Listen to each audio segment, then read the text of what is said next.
I took a few moments to breathe, breaths that many other Black lives will not be able to take.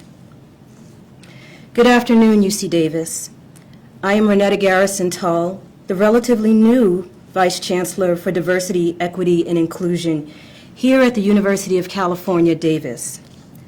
Thank you to all of you who are joining us today from virtual environments.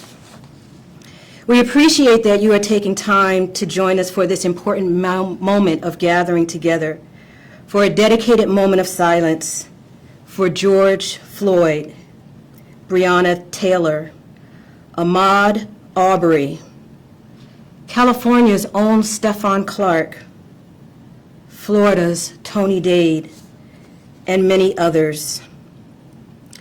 I came to Davis from Baltimore, where we have not forgotten Freddie Gray. There are too many to mention.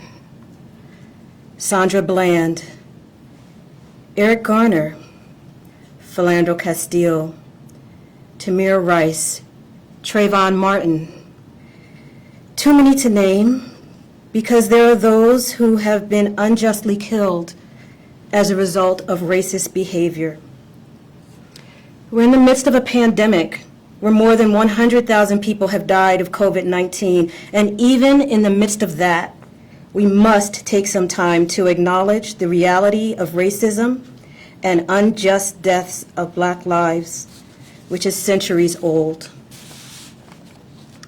Last Friday, during one of my own family's conversations, I was with my brothers, my mother, their families on Zoom, and we talked about the times when we've been stopped by police for no reason. I remember this happening as a child, sitting in the car with my father, so this is not new. Perhaps what is new is that we are willing, or rather unwilling, to be silent about racism. Perhaps what is new is that we are making even more effort to address racism and to commit to moving forward with more equity, with a determination to seek dignity for others, and a commitment to be solidly anti-racist. We have a few things on our short program for you this afternoon. Chancellor May wrote his statement last week, and I know that many of you have seen that online, and he's going to read it today. Following that, Cant Carter, Executive Director of the Student Affairs Retention Initiatives, will bring remarks and then lead us in a moment of silence. I'll then come back to you to share some of our next steps, and then we will end with the ask that you reflect, learn, plan, and act. Chancellor May.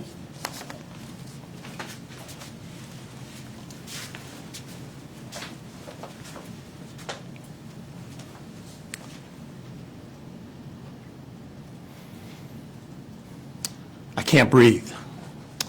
These were the last words uttered by Eric Garner as he was being murdered on Staten Island in 2014. I can't breathe.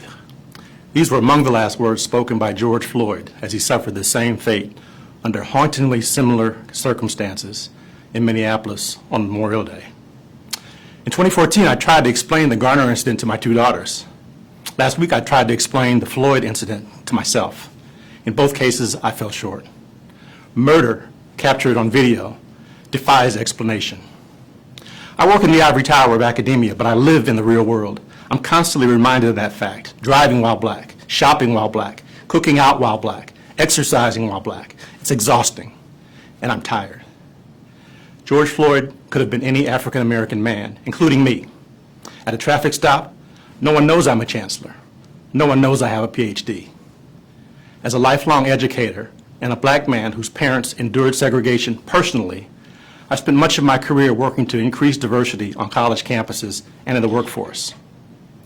I think a lot about how America has not made as much progress as we often claim.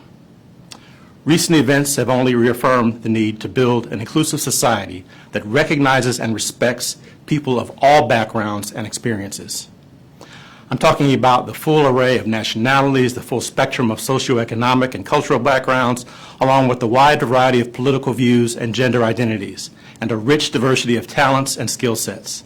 This is not about political correctness. As an engineer and a leader in higher education, I'm convinced that the more diverse the mix, the more likely we are to solve problems and produce better outcomes. But inclusion, like social justice, doesn't come easy. It requires collective effort. It requires each one of us working to make a difference, whether that's through getting involved in your community, peaceful protesting, or doing what you can do to change procedures that reflect bias. And don't forget to vote. Each of us must do what we can, where we are, to eliminate racism, sexism, and other negative influences on our progress as a nation. Perhaps then we can create a way forward. Perhaps then we can realize the opportunities afforded by an equitable and inclusive society. Perhaps then our children and grandchildren might know an America where every person can walk down the street or sit in a coffee shop or a park without fear. Perhaps then we can breathe.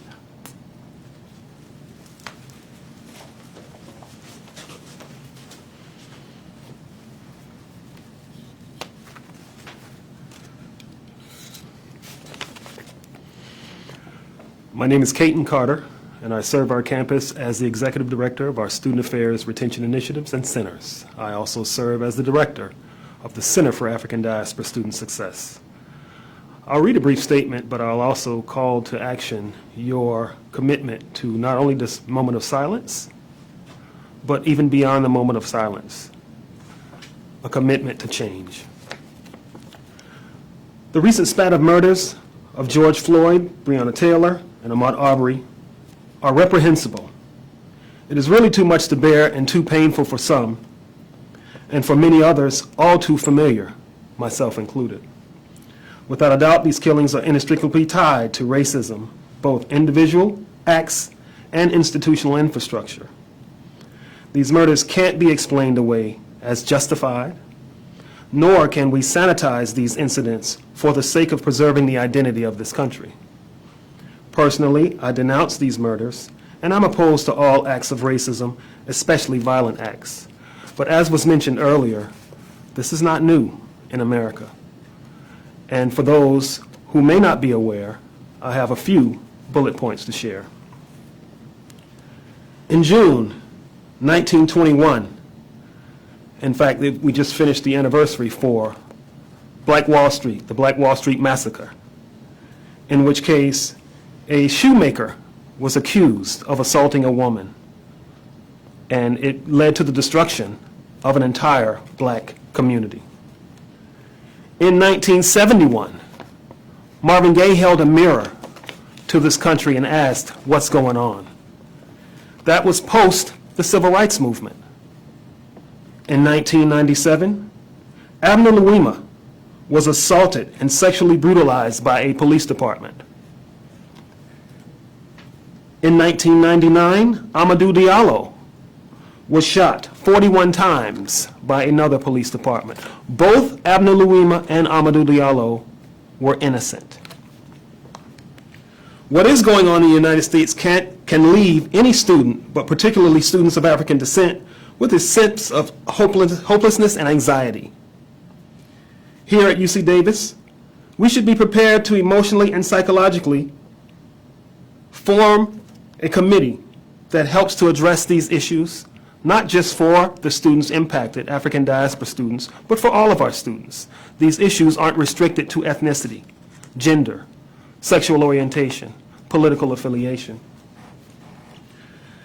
I want to remind us that these incidents are embedded in the moral fiber of this country. As a person of the African diaspora, I'm aware of the 3/5 compromise. And for those that may not be familiar with the 3/5 compromise, we owe that to our K-12 system for not educating us on that. But herein lies an opportunity where delegates nationwide came together and determined that blacks were not considered a full human being. We were in fact considered 3/5. So what do we do moving forward? What do we do beyond this moment of silence? We challenge spaces that we occupy for truth and justice. So at this point, I'd like to call for a moment of silence.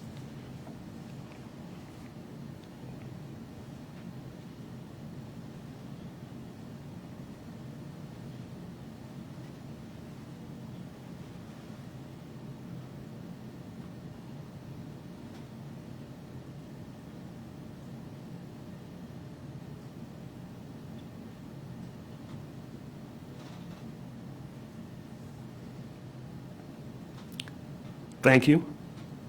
Beyond the moment, as I've received for the past week, correspondence from peers, colleagues on campus asking how can they help. It's beyond the moment. It's systematic instead of situational. So I challenge you in the spaces where there are no African diaspora people. If you experience and witness racism, take a stand.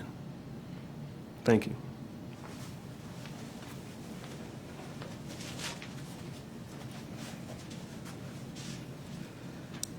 Thank you, Caton. Thank you, Chancellor May. Thanks to all of you who, even in those moments, are already thinking about what you can and will do.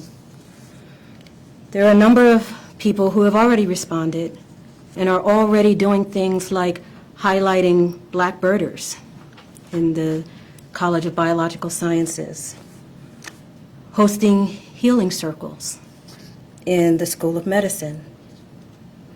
This doesn't stop here. Just because we have this moment this afternoon and we've taken time to affirm Black lives, to address and call out injustice, we have to keep going. And we have to make sure that we do more. There are going to be some added access to the things that we know that our students need, that our staff and our faculty need. We're answering the call for community. There's so much that we have to do. There's more that we need to learn. I don't necessarily have all the answers yet. I'm looking forward to continuing to learn, to continue to dialogue, to continue to partner, so that we can all move forward together. Again, as Caton already said, this is not the end. We have to move forward, but we have to move forward with the knowledge and the determination that we don't want anyone else to have to go through what George Floyd, Breonna Taylor, Ahmaud Arbery, and so many others have gone through. It may take us to stand up, to be an upstander, to actually intervene, and we'll have workshops for that. In the meanwhile, we also know that we have to take time to heal. And as all of you have seen, and since you're watching this live, we are not hiding the fact that we're African American standing here, coming in during a pandemic. The people around us all have masks, but we needed to say something. And our colleagues at the university also support the saying of that, as do our alumni and others. And so we thank you. And again, we ask you to remember to think, to read, to listen,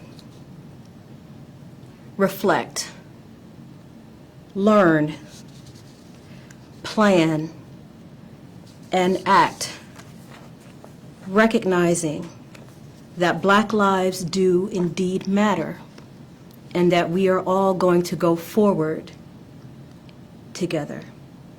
Thank you.